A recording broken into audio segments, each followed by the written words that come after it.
Hi guys, thanks for tuning into this car tech video. In this video we are in a 2013 Porsche Cayenne and we're going to do a short demonstration of the iCarsoft i960 kit, simply diagnosing and resetting this little check engine light on the dashboard there. So the i960 kit is available at Diagnostic World. It's www.diagnostic-world.com. I'm going to put a link to this kit in the description below this video.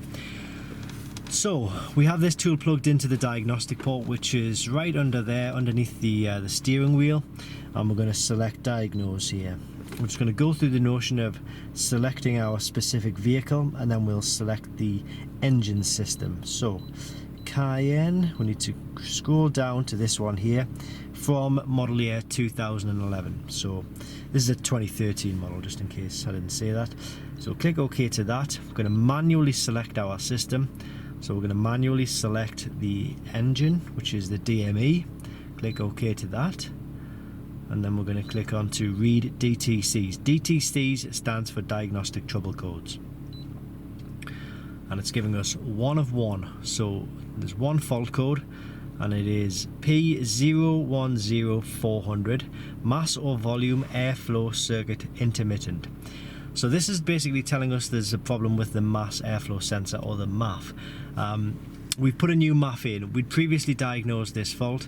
The RPM, which I'm not sure how well you can see that, the red needle there, was fluctuating quite a lot. So it gave us an indication that there was a faulty mass airflow sensor, or MAF as it's also known. So once we put a new MAF in, we've got very, very stable RPMs, but we still have the check engine light and we still have the trouble code on screen here.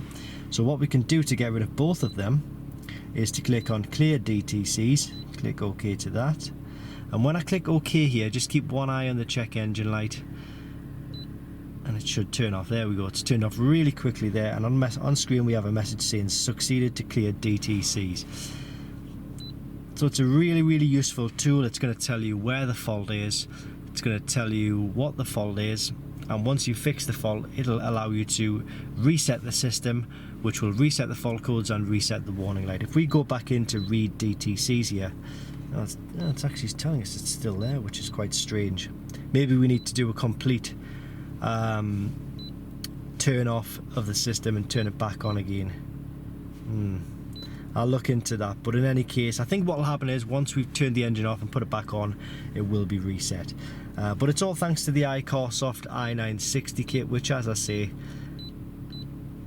it works really well on this vehicle, and it is available at Diagnostic World. It's www.diagnostic-world.com, and I'm going to put a link to this kit, as I say, in the description below this video. Thanks for watching, and I hope this helps.